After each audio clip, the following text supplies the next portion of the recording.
Kenapa kita kok harus peduli dengan Nabi Muhammad? Karena Nabi Muhammad pun peduli dengan kita.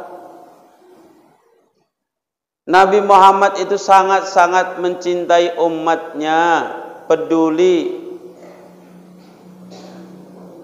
Makanya ketika Nabi mau wafat pun yang disebut bukan istrinya, yang disebut bukan anaknya, bukan hartanya, yang disebut adalah umatku, umat.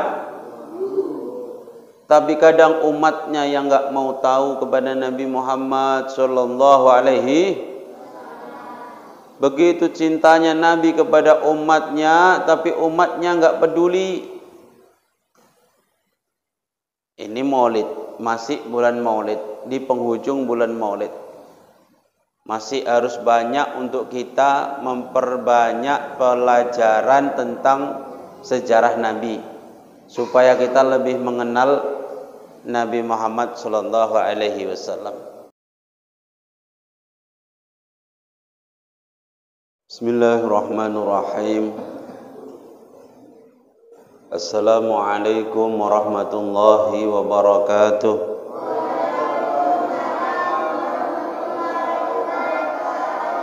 Alhamdulillah nahmaduhu wa nasta'inuhu wa nastaghfiruh wa na'udzu billahi min syururi anfusina wa min sayyiati a'malina. May yahdihillahu fala mudilla lahu wa may yudlilhu fala hadiya lahu. Asyhadu an la ilaha illallah wahdahu la syarika lah wa asyhadu anna sayyidana Muhammadan abduhu wa rasuluhu la nabiyya ba'da. Allahumma salli ala sayyidina Muhammadin. Allahumma salli ala sayyidina Muhammadin wa ala alihi wa ashabihi ajma'in, amma ba'du. Kami hormati Bapak Ketua BKM yang hadir serta pengurus masjid Babu Salam, kepada orang tua kami, para asatid, kepada adik-adik dan jamaah salat Isya yang dimuliakan Allah Subhanahu wa taala.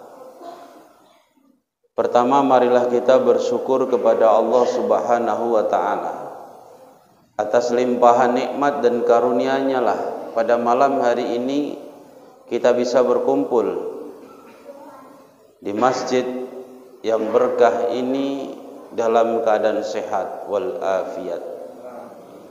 Salawat beriring salam semoga selalu tercurah kepada Nabi Muhammad sallallahu alaihi wasallam yang selalu kita harapkan syafaatnya di hari kiamat. Bapak Ibu yang mulia, pertama yang ingin saya sampaikan mengenai menjawab salawat ketika disebut nama Nabi Muhammad sallallahu alaihi wasallam. Dalam sebuah riwayat tertulis dalam kitab Tanbihul Ghafilin, arba'un minal jafa, 4 termasuk yang keras hati. Ada 4 termasuk kerasnya hati. Yang pertama adalah ayyabula ar-rajulu wa huwa qa'im, orang kencing dalam keadaan berdiri. Kencing dalam keadaan, masih ada yang kencing berdiri? Ada pula, ngaku pula lah anak ini. Termasuk kerasnya hati adalah kencing dalam keadaan berdiri, kata Nabi. Ini jangan diulangi lagi. Kencing itu jongkok. Tapi enggak cukup cuman jongkok. Kencing jongkok juga cebok. Nanti jongkok enggak cebok. Ada yang bilang, Ustadz, kalau jongkok itu kan untuk perempuan. Salah. Jongkok itu kencingnya untuk orang yang takut sholatnya tidak sah.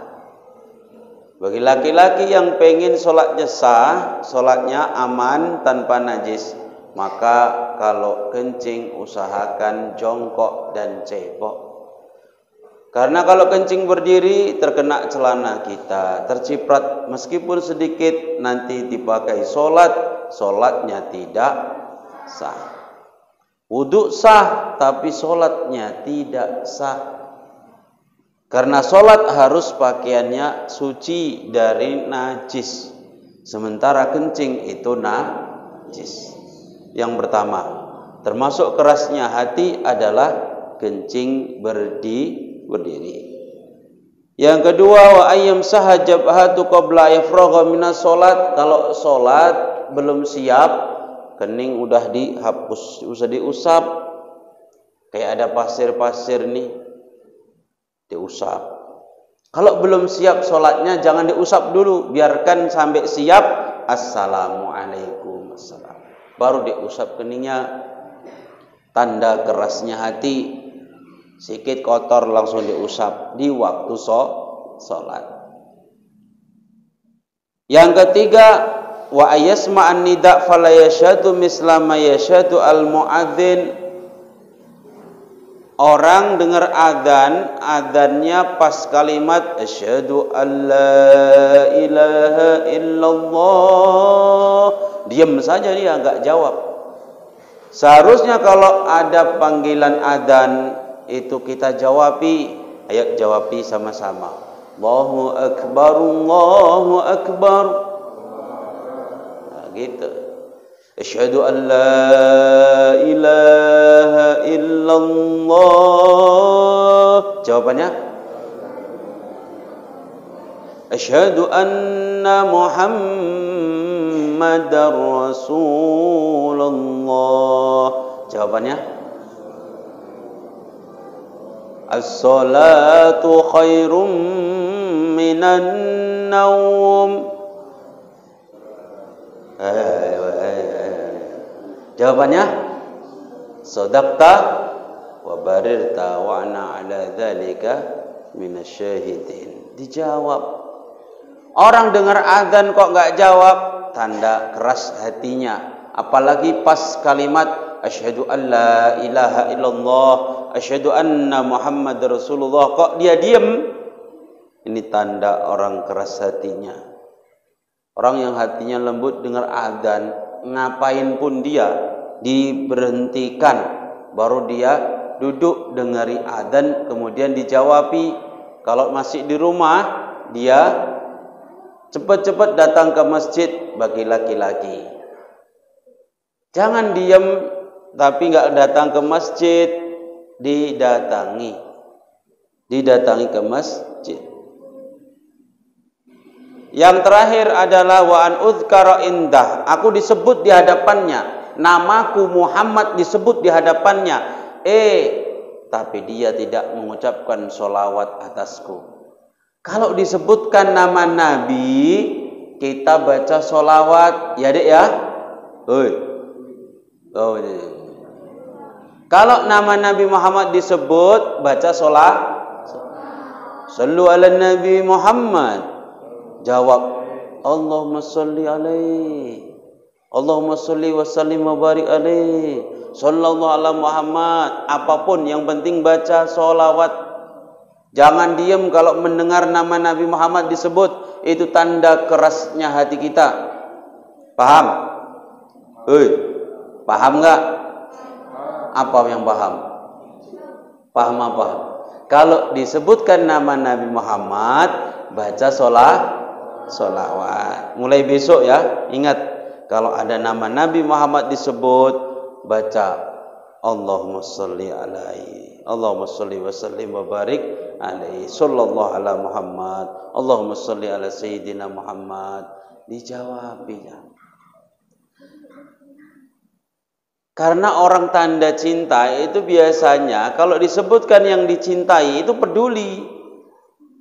Ini orang bilang cinta kepada Nabi Muhammad. Ini fikih tentang pengetahuan kita seputar tentang nama Nabi Muhammad. Banyak anak-anak kita sudah nggak ngerti soal ini. Kalau di pondok pesantren di Jawa itu pas ngaji kitab hadis, itu kalau disebutkan nama Nabi, gemuruh suara bersemarak baca sholawat semua. Ngaji hadis biasanya kan dibaca anin Nabi sallallahu alaihi wasallam, itu semua langsung jawab Allahumma sholli wa sallim wa barik alaihi. Ribuan santri bareng semua jawabnya. Seharusnya kita di sini pun begitu. Kalau disebut nama Nabi sama-sama baca sholawat. Bisa ini diamalkan ini? Kalau kita lupa langsung kita ganti secepatnya, biar nggak terbiasa kita mendengar nama Nabi dan kita diam saja. Kemudian jamaah yang mulia, kenapa kita kok harus peduli dengan Nabi Muhammad? Karena Nabi Muhammad pun peduli dengan kita. Nabi Muhammad itu sangat-sangat mencintai umatnya, peduli. Makanya ketika Nabi mau wafat pun yang disebut bukan istrinya, yang disebut bukan anaknya, bukan hartanya, yang disebut adalah umatku, umat. Tapi kadang umatnya yang nggak mau tahu kepada Nabi Muhammad Sallallahu Alaihi. Begitu cintanya Nabi kepada umatnya, tapi umatnya nggak peduli. Ini Maulid, masih bulan Maulid, di penghujung bulan Maulid. Masih harus banyak untuk kita memperbanyak pelajaran tentang sejarah Nabi, supaya kita lebih mengenal Nabi Muhammad sallallahu alaihi wasallam. Cinta kepada Rasul itu termasuk rangkaian dari iman, rukun iman. Ayo, rukun iman yang keberapa? Iman kepada Rasul itu rukun iman yang keberapa? Yang kedua. Yang ketiga. Coba dihitung. Amantu billah wa malaikatihi wa kutubihi wa rusulihi. Yang salah meneh anak ini. Amantu billahi wa malaikatihi wa kutubihi wa rusulihi. Yang ke 3 atau 4 yang benar? Yang keempat. Ini ada hadiahnya enggak? Enggak ada. Kasihan kalian. Termasuk rukun iman yang keempat adalah iman kepada Rasul. Tapi jangan cuma iman. Pertama kalian harus yakin iman itu apa. Kalian harus tahu iman itu apa. Iman itu bukan cuma yakin percaya. Iman yakin percaya itu secara bahasa. Iman itu artinya diucapkan dengan lisan, diyakini dengan hati, diekspresikan dengan perbuatan. Itu namanya iman. Kamu iman kepada Allah enggak? Iman. Kamu iman enggak dengan akhirat? Yakin nanti ada surga dan neraka? Percaya kamu? Percaya. Diucapkan dengan lisan, diyakini dengan hati. Buktinya dengan perbuatan apa? Kita jalankan perintah-perintahnya Allah. Iman kepada Allah kan enggak menjalankan perintah Allah, enggak disebut iman yang sempurna. Kamu iman kepada Allah? Iman. Kenapa enggak sholat? Aku masih belum terbuka hatiku. Nah, kapan terbukanya? Nunggu sholat, nunggu terbuka. Mau sholat aja nunggu terbuka dulu. Sampai mati baru terbuka ini. Kapan kau pakai jilbab? Aku tunggu hatiku bersih dulu. Mau pakai jilbab aja nunggu hatinya bersih. Pakailah jilbab tuh sampai hatimu bersih. Jangan nunggu bersih hati baru pakai jilbab. Sholatlah sampai kamu cinta kepada Allah. Jangan kamu sudah cinta kepada Allah, nunggu cinta kepada Allah baru sholat. Bukti kalau kita cinta kepada Allah, menjalankan perintah, menjauhi larangan. Sekarang iman yang keempat, kita iman kepada Rasul. Bukti kita cinta kepada Rasul Nabi Muhammad, kalau kita mau mengikuti Nabi Muhammad sallallahu alaihi. Orang sudah mengucapkan la ilaha illallah, itu ya harus menjalankan perintahnya Allah, menjauhi larangan. Orang yang sudah asyhadu anna Muhammadar Rasulullah, aku bersaksi bahwa sesungguhnya Nabi Muhammad adalah utusan, berarti dia harus mengikuti Nabi, menjadikan Nabi sebagai panutannya dan harus diikuti. Kalau tidak, berarti dia cuman bohong itu ucapannya. Lah sekarang kita ini membahas tentang bagaimana supaya kita mau bersolawat ketika mendengar nama Nabi. Ini baru contoh kecil saja. Orang disebutkan nama Nabi kok diam, ini berarti kayak enggak peduli dengan Nabi Muhammad sallallahu alaihi wasallam. Ibu punya anak, Bu? Punya. Pernah ditinggal anak lama nggak jumpa, entah mondok, entah kerja, entah kuliah, ngekos, pernah, Bu? Kalau ibu pernah ditinggal anak, jauh dari anak, kemudian rindu, datang kabar dari orang lain, diceritakan, wah anakmu mondok di sini ya? Iya, kok tahu? Oh, kemarin aku jualan depan pondok tuh, aku jumpa sama anakmu. Kayak mana anakku? Ini tanda kita peduli, kita sayang sama anak kita. Spontan langsung nanya, kayak mana anakku, Wak? Baik-baik aja kan? Iya, Wak, anaknya baik aja, makin gemuk sekarang. Kayaknya cocok di pondok itu. Ku tengok pakaiannya udah rajin, itu belum maghrib aja udah rapi mau ke masjid. Semakin peduli, ditanya lagi, terus. Kenapa kita nanya terus? Peduli. Kita cinta kepada anak kita.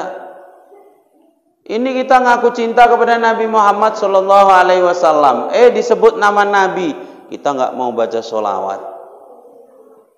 Kayak mana baca sholawat tadi? Allahumma salli ala sayyidina Muhammad. Allahumma salli wa sallim wa barik alaih. Silakan kalau disebut nama Nabi, usahakan dijawab dengan sholawat. Kalau ada adzan, tolong dijawab. Barangkali dengan itu kita termasuk orang yang dapat hidayah. Bapak Ibu yang dimuliakan Allah, ini sedikit tentang sholawat karena ini masih bulan Rabiul Awal. Sholawat dalam sholat itu hukumnya wajib. Sholat enggak sah tanpa membaca sholawat. Ayo, siapa yang hafal doa sholat? Coba at-tahiyyatul sholawatut assalamu alaikum.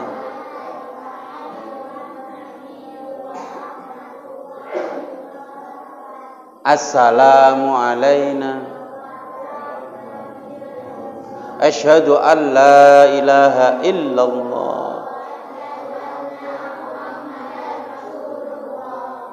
Allahumma salli ala Muhammad. Tanpa itu sholawat, sholat tidak sah. Karena sholawat itu termasuk rukun daripada sholat. Tahiyat akhir baca sholawat, Allahumma sholli ala Muhammad. Ustadz, ada sayyidina atau enggak, Ustadz? Ada sayyidinanya bagus, enggak ada juga sah. Sama-sama boleh. Yang enggak boleh yang kayak mana, Ustadz? Yang enggak boleh yang enggak sholat. Karena yang enggak sholat itu sudah pasti enggak baca dua-duanya. Nggak zaman lagi kita nyalahkan yang pakai sayyidina, yang nggak pakai yang zaman itu sekarang, yang nggak baca sama sekali, berarti tidak sholat, itu yang salah.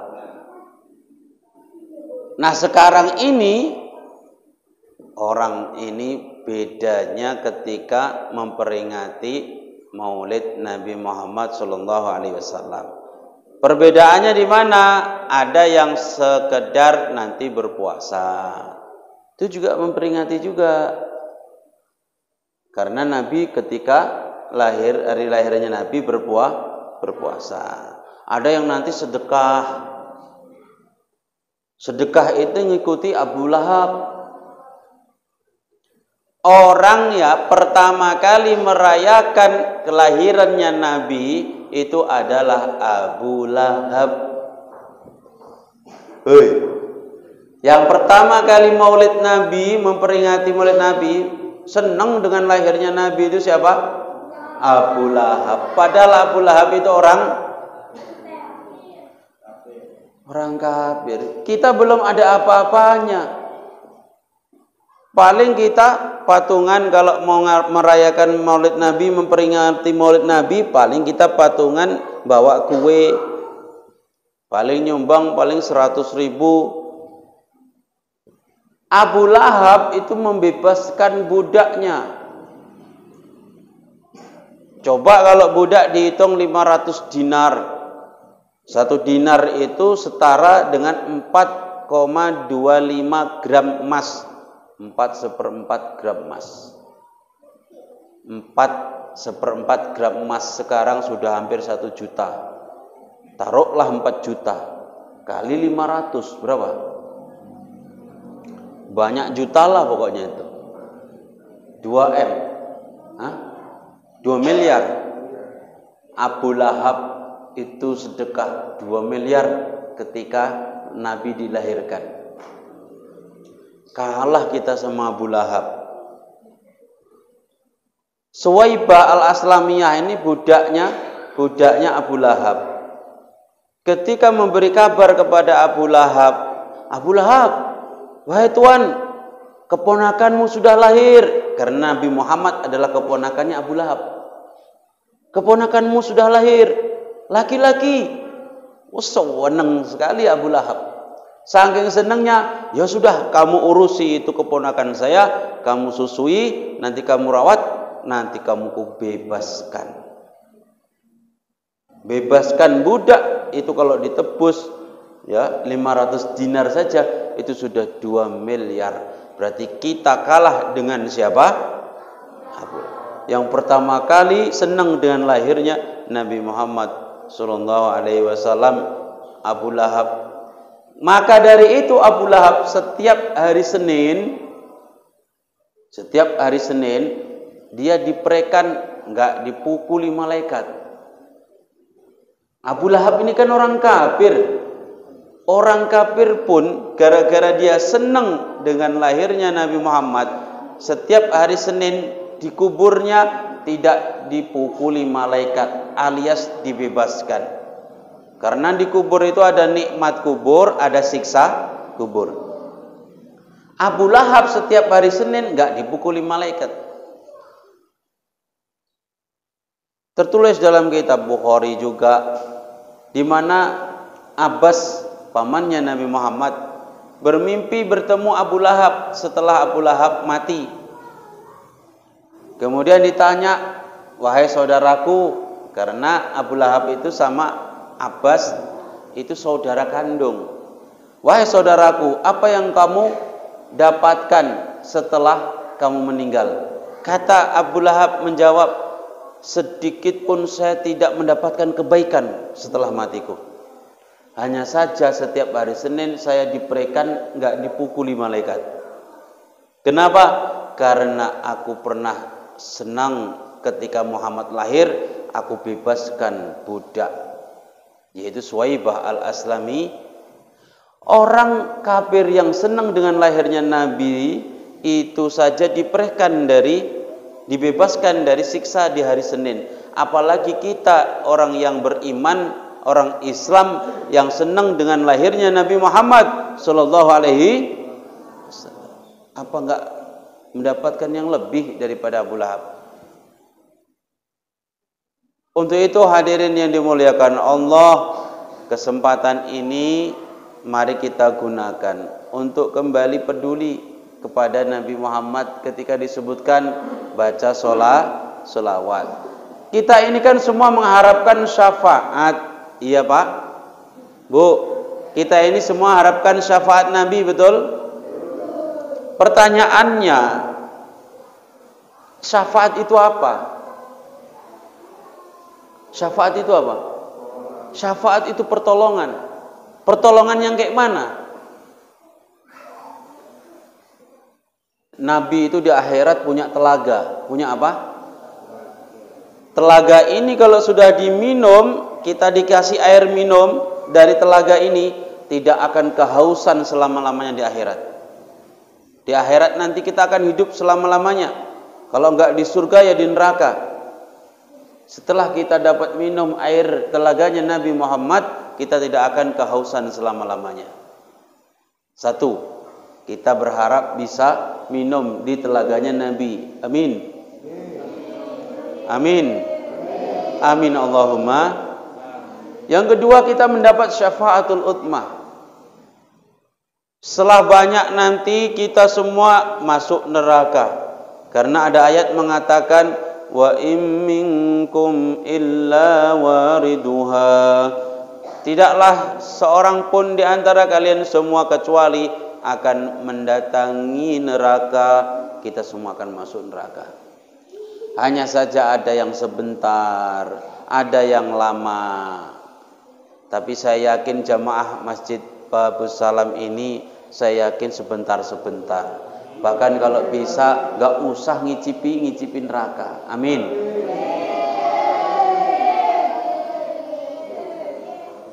Ketika sudah dicemplungkan neraka umatnya Nabi Muhammad sujud tak bangun-bangun. Sujud kepada Allah tak bangun-bangun, baru diperintah Allah, irfa' ra'saka, angkat kepalamu. Sal tu'tah, mintalah kamu akan dikasih.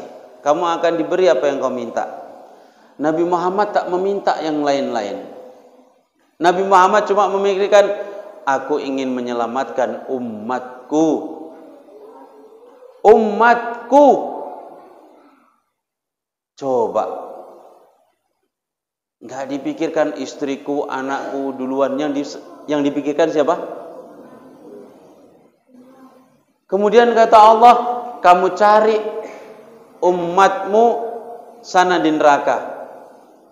Yang penting di dalam hatinya masih ada la ilaha illallah. Meskipun mithqala dzarrah, seberat biji sawi, seberat semut merah yang kecil. Kok masih ada la ilaha illallah, maka ambil selamatkan. Minta izin Nabi Muhammad kepada malaikat Malik. Siapa malaikat Malik? Penjaga neraka. Diizinkan, akhirnya dicari umatnya yang sudah terbakar ratusan tahun, ada yang ribuan tahun. Nampak itu tanda-tanda umatnya Nabi Muhammad. Kayak mana Nabi Muhammad menandai? Kata Nabi ketika ditanya sahabat, ya Rasul, kayak mana nanti engkau di akhirat nanti menandai kami umatmu? Kata Nabi, kalau kamu punya kuda, kudamu itu ada belang putih di kulitnya, di bulunya, terus kudamu itu berkumpul dengan kuda-kuda yang lain, kamu tanda enggak itu kudamu? Ya tanda ya Rasul. Aku pun nanti akan menandai kalian semua, karena kalian nanti di akhirat wajah-wajah kalian akan bercahaya, kaki-kaki kalian akan bercahaya, tangan-tangan kalian akan bercahaya karena bekas wudukmu waktu di dunia. Jadi bekas wudhu ini Bu nanti akan bercahaya. Wajah kita akan bercahaya, tangan kita akan bercahaya, kaki kita bercahaya. Nabi lewat itu menandai kita, oh ini umatku, mukanya bercahaya, bekas air wudhu. Maka ketika sudah sampai ke di neraka dicari, oh itu umatku, selamatkan, diambil, diselamatkan. Itu sana umatku juga, diambil, diselamatkan. Tapi bukan Nabi Muhammad yang menyelamatkan, siapa? Malaikat diselamatkan. Inilah pertolongan, syafaatul utma. Jadi kita semua mengharapkan syafaat. rasa-rasanya kalau ibadah kita ini dibandingkan dengan nikmat Allah saja, ini enggak sebanding. Kita ini ibadah sampai mati paling mentok 70-80 tahun. Enggak sampai kita 100 tahun. Sementara surga itu selama-lamanya. Dulu pernah di zaman Bani Israel. Ya. Ini dikisahkan. Nanti itu di akhirat ada orang menuntut pengen masuk surga sebab amal ibadahnya. Ini saya yakin ini pernah disampaikan di masjid sini. Orang ini umurnya panjang sampai 500 tahun. Umur segitu juga ia beribadah kepada Allah. Ini diceritakan dalam kitab Durratun Nasihin. Dia itu tinggal di pulau yang kecil di tengah lautan. Namanya laut, airnya asin.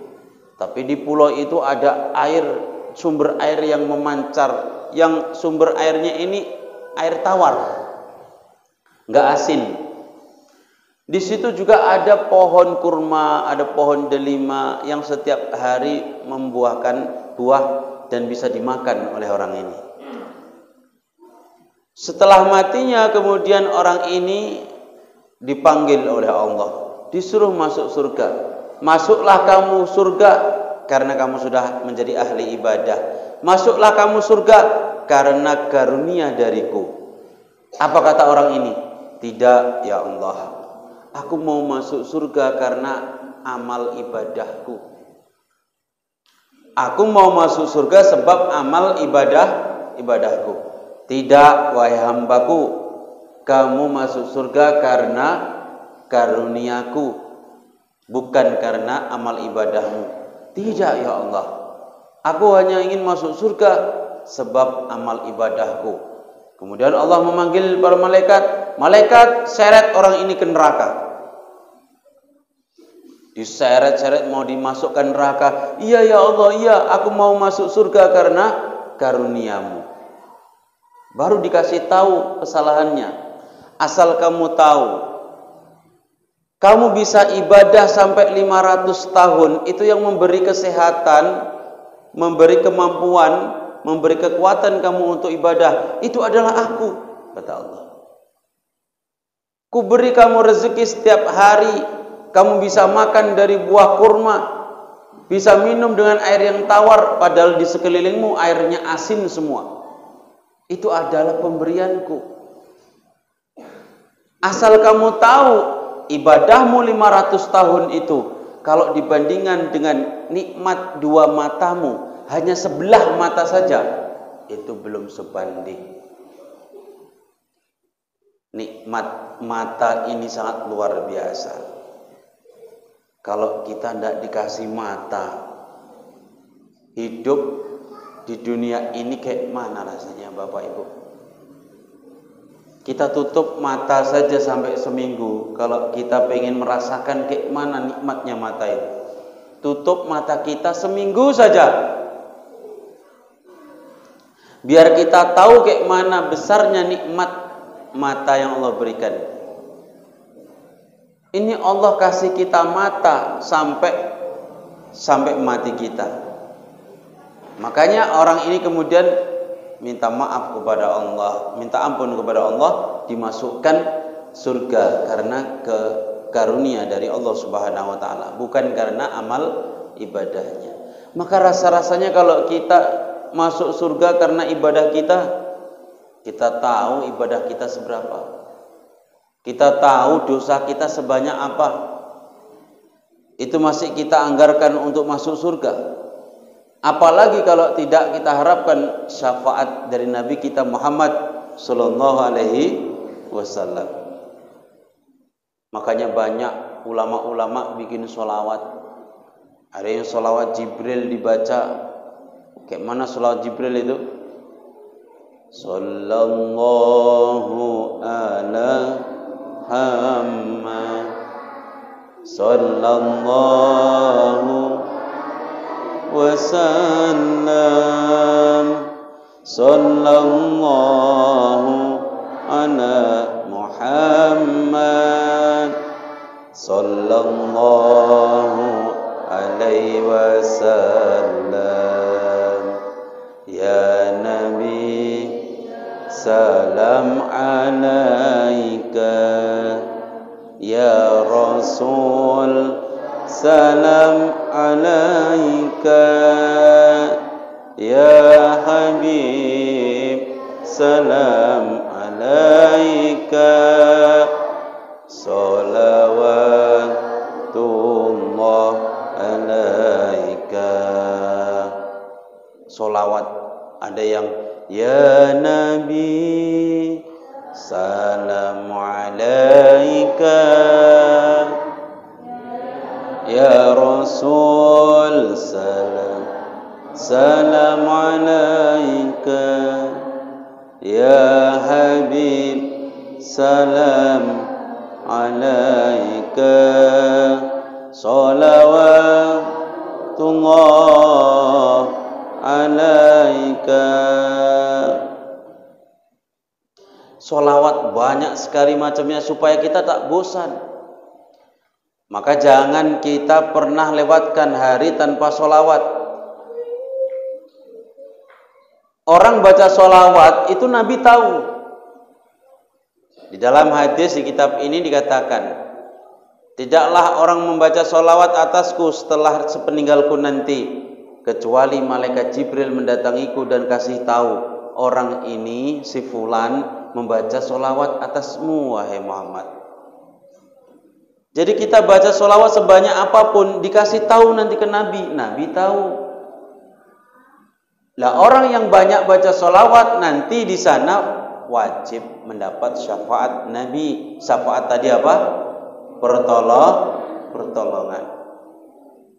Pertolongan Nabi Muhammad. Nabi jemput kita. Nabi itu tak mau masuk surga, Bu, sebelum umatnya itu masuk. Dan umatnya Nabi Muhammad, meskipun umatnya ini di akhir zaman, itu masuk surganya duluan. Ini keutamaan kita karena menjadi umatnya Nabi Muhammad. Satu, umatnya Nabi Muhammad itu diciptakan Allah bentuknya kecil-kecil, lemah-lemah. Enggak sekuat umat-umat terdahulu. Kalau umat terdahulu itu badannya besar-besar, makannya banyak, kuat-kuat. Umatnya Nabi Muhammad diciptakan Allah kecil-kecil. Nah, sak mene-mene nanti besarnya entah seberapa, kecil-kecil. Kenapa Allah ciptakan lemah-lemah? Supaya tidak sombong, kata ulama. Lalu kenapa umatnya Nabi Muhammad itu umurnya pendek-pendek? Nabi Adam umurnya berapa?